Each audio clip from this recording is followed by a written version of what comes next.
What is going on, everybody? Welcome back to the Twilight Nine podcast. This is episode 67. It is time. Big interview.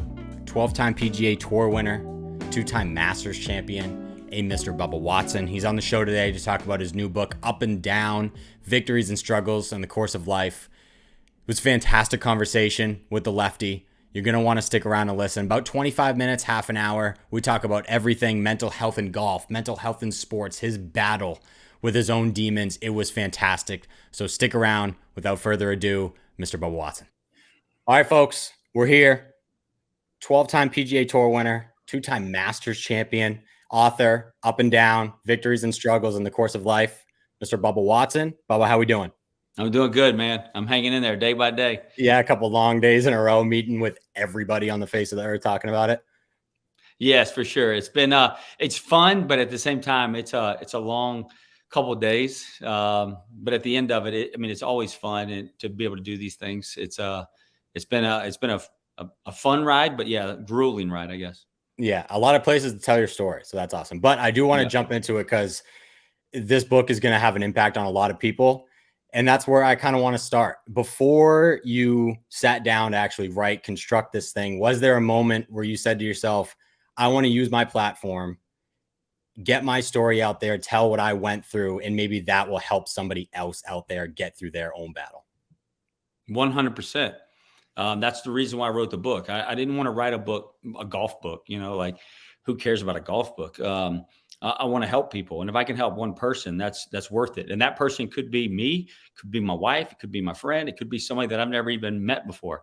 And the whole thing about me is I have the platform, right? I have a little bit of reach, but it's really about helping the people, like a fireman, like a policeman, like a doctor, like a nurse, the person working at my car dealership. It doesn't matter what your job is. There's somebody going through something. And so I wanted to show them that I'm a human just like anybody else. I have issues. And if I can talk about it, hopefully they can talk about it, discuss it, and get help, seek help, or just realize that they're not alone in this, and they can feel better that way. So yeah, it was a long journey to put it down on paper. But I'm so glad and so thankful that it's done, that we can try to start helping people. So you open the book, standing on the scale, and you're down 30 pounds from your normal weight. Take us through kind of that moment, that initial, like, there is something wrong, and you didn't really have an explanation for it. So take us through some emotions of that moment and what kind of led up to that morning. Yeah. So, I've been to the doctor at this moment. 162 is the number that I remember. The last time I saw a number on the scale was 162. I still, from this day, I haven't checked my weight. And I've already been to the doctor. I've already been to heart monitors on me, trying to see if it's my heart problem, because I'm having chest pains, I'm having stomach pains, however you want to put that in there. And so I'm having some pains as well, not just losing weight. And so I'm like, well, something's wrong. Maybe it's cancer. Maybe it's a heart attack. Maybe it's this, maybe it's that. Your mind just starts racing. And so for me, the doctor kept saying, nothing's wrong with you. And I'm like, well, something's wrong with me, sir. Look at me. And I said, well, there's got to be something wrong. And so I just kept seeing this of my weight, losing weight. I get on the scale at 162, and then I had flashbacks of my dad in 2010. He was down to 90 pounds before he passed away. And so all I could see was my body going that same direction. And I'm like, uh-oh. And the rock bottom moment, I fell to my knees and said, Lord, take me. It wasn't that I wanted to end my life. It was that I didn't want my wife to go through this. I didn't want my 2 kids to go through this. I wanted this to just end, go away.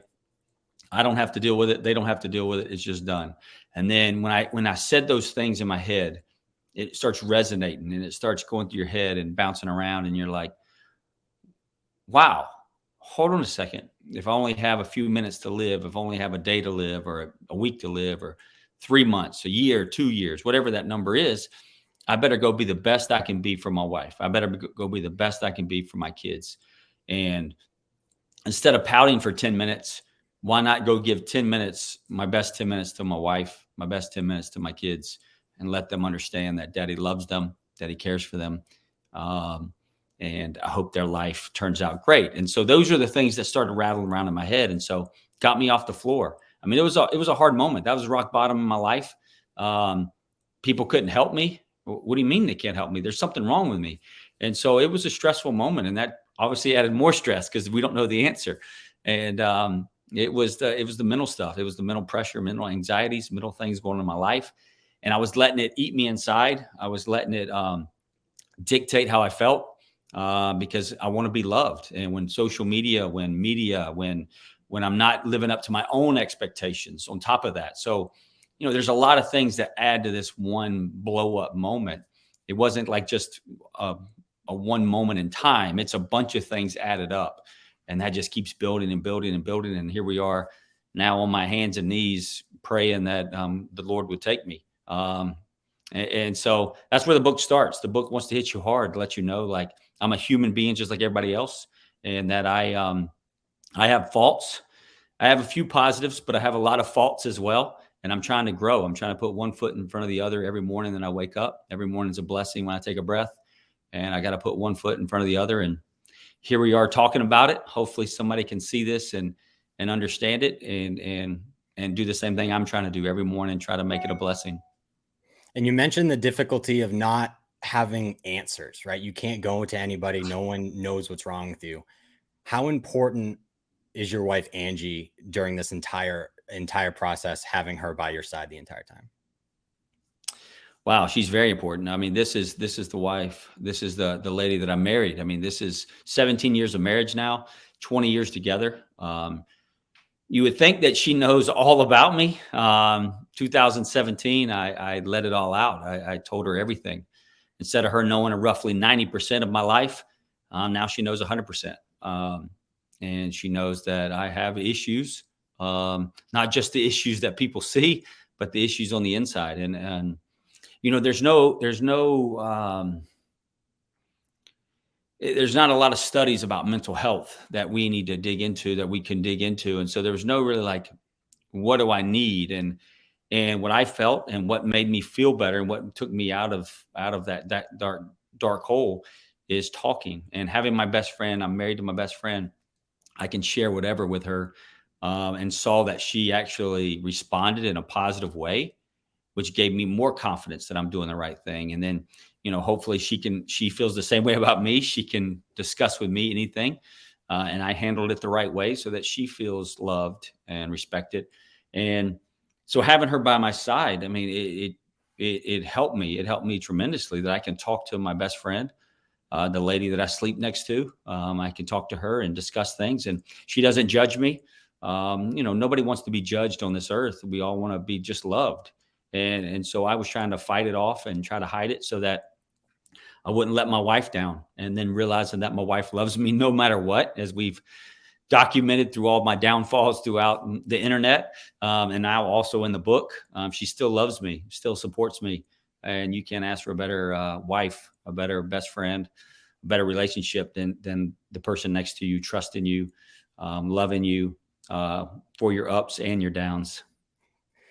And over the last 15 years, you kind of had a work wife too. I know you guys aren't working together anymore, but how open were you with Teddy during this entire time? Yeah, Teddy. So Teddy was, Teddy's almost, I don't know who spends more time together, me or Ted, or me and my wife, Angie. On a golf week, for sure, it's Teddy. I see Teddy's face more than anything. And so I got to talk with Teddy. I mean, Teddy's he was my leader. He was my spiritual leader. He was already grown in his faith a lot further than I am or was. And then Teddy was already married before me. He had kids before me. So I was looking for Teddy for a lot of advice. I think every parent wants advice. I don't think any parent has it all together, because that book would sell tremendously if they did. But, when I think about Teddy, when I think about his leadership as a husband, as a father, as a friend, and then as a spiritual leader, trusting in the Bible, I can't ask for a better partnership for 15 years. And then go to my wife. She was the same thing, right? I had two rocks to lean on instead of one. So I was thankful for that. But yeah, it still got me to my darkest hour because I wasn't sharing. I wasn't communicating. I wasn't as truthful as I should be with them. And again, it was one of those things, having two good people in my life that I could truly trust and share with, and have a hug when I needed a hug. Me and Teddy's hugged a lot. He's sometimes there's no words. It's just a hug that means a lot. Yeah. And speaking of a big hug, right? You joined Tour in 2006, won for the first time at the Travelers, shout out the Travelers local tournament in 2010.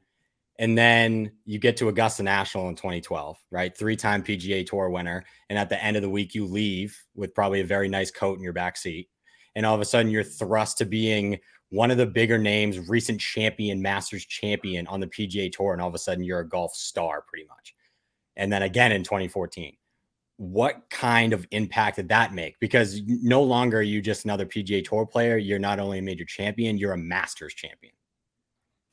Yeah, the impact. And one thing you didn't throw out there was 2 weeks before winning the Masters in 12, I became a dad, an adoptive parent. And I mean, that's a whirlwind in itself, right? That's a hard thing to come back from anyway, just because your practice schedule changes, your attention span now goes to this instead of that. And so that's a whirlwind in itself. And then winning, I mean, the expectations that you put on yourself, just me alone, forget the world, just me alone for winning the Masters and then winning the Masters again. Now my expectations are through the roof, are too high. I think I'm perfect, and obviously I'm not perfect.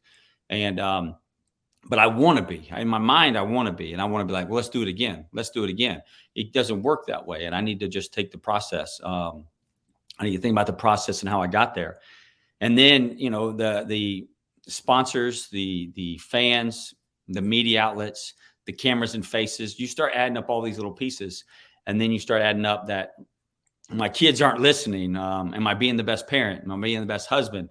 Being the best friend? Am I doing this? Am I doing that? And then wanting to go hide in a dark room to get away from people.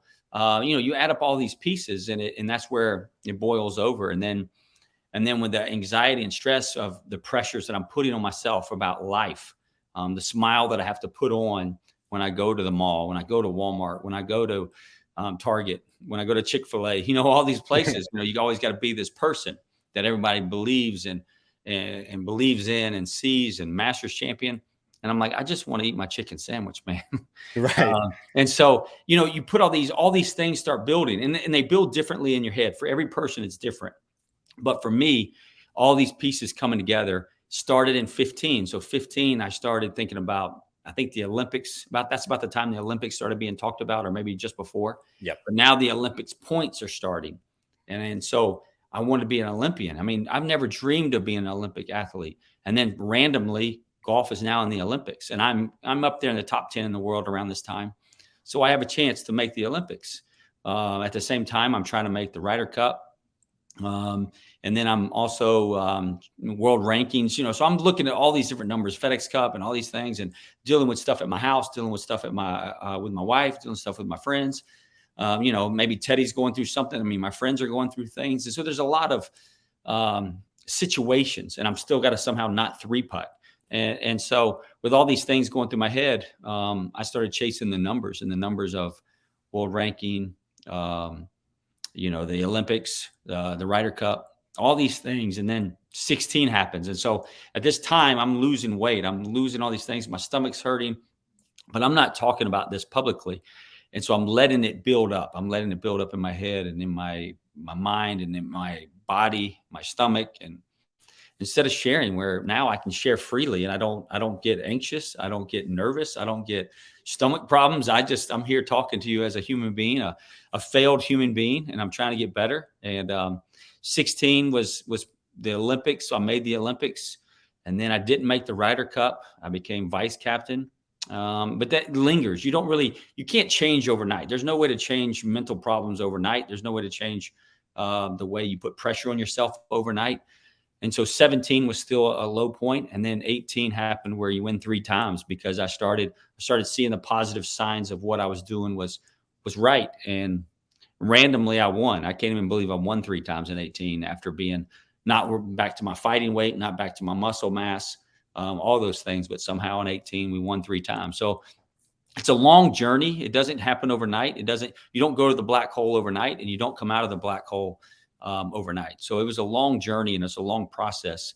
And I tried to convey that in my book a little bit. Hopefully it came out the same way I just talked about there. Yeah, and you mentioned being able to be open with people about it, right? And talk about it with everybody. Have you been, or have relationship changed with you and other guys on tour? I'm sure there's a bunch of guys on tour that struggle with kind of the same thing because golf is just a lonely game. Since you've been open about talking about it, have you been trying to be an outlet for these guys to come and talk to and try to get over everything they're going through?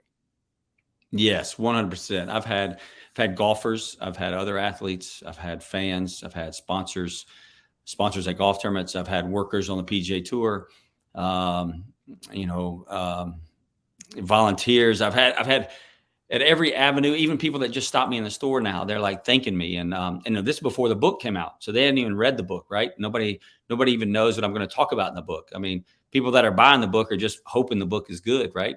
And I'm hoping it is too. But the thing is it's I just want to be open, and now I do. I want to help. I wrote the book for help, not only to give help to myself, but to give help to other people, other grown-ups, other kids. It doesn't matter, because I want people to live their dreams. I'm still living my dream, and now my dream is now added to trying to help people more and more. And so, it is. I mean, this is a cool thing, and hopefully we do help people. And we've seen it with Matthew Wolf, right? Earlier this year. Calvin Ridley just did it this past Sunday, just announced that Simone Biles did it too. Do you think we'll start to see more of these high level athletes just kind of call in a break? I need a few weeks. I need a month just to kind of get my mental health back in a place where I feel comfortable that I can go out there and do the thing that I love to do. 100%. I think we're going to see more and more of it. And when I say this, if you put a microphone or a camera in a doctor's face, I mean, a doctor is doing real work right here, right? We're seeing, like, let's say with heart complications, we're seeing a doctor with real work. But if they had to do interviews as soon as that surgery or issue was taken care of, I mean, they already have issues because they're putting, lives are in their hands, right? And so, I mean, we would see them have to take more and more breaks, right? And it's the same thing. I mean, we're just getting microphones and cameras in our faces where whatever we say can be used against us. I mean, we can say something, people can twist it. And that was one of my downfalls. And some of the things that came across the internet in my young career would eat at me, because it would be lies, or it'd be untrue, or it'd be a stretched truth. And it made me feel bad, because I don't want bad words written about me. I'm trying to live. I'm trying to make it through this tough world as a parent and as a husband. I'm trying to be there for my family. And I'm trying not to three putt. I three putt a lot. That's why I bring that up. I'm trying to voice that so I can get that out of my head. Right. And so, I mean, yes, I think more athletes, because I mean, I'm not even anywhere near a Tiger Woods. I'm not anywhere near a Phil Mickelson. I'm not even anywhere near a LeBron James or a Michael Jordan or an Kobe, or, we consider Kevin Durant. We consider name people. But every game, I think maybe even before the game, maybe after the game, I mean, there's media nonstop.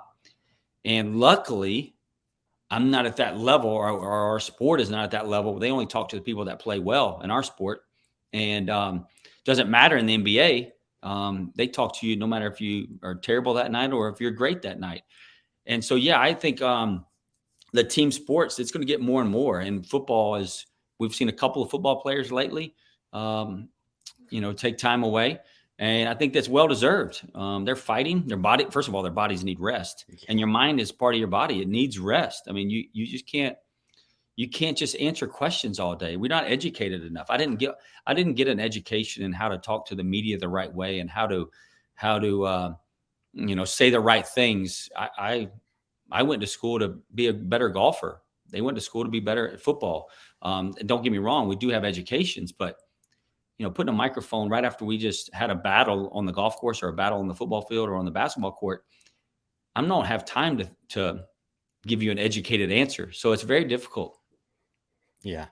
And if you could say one thing before we get you out of here, that somebody is listening to this, watching this, that is struggling with the same problems that you went through, obviously in their different way, what's one thing that you would say to them? Voice.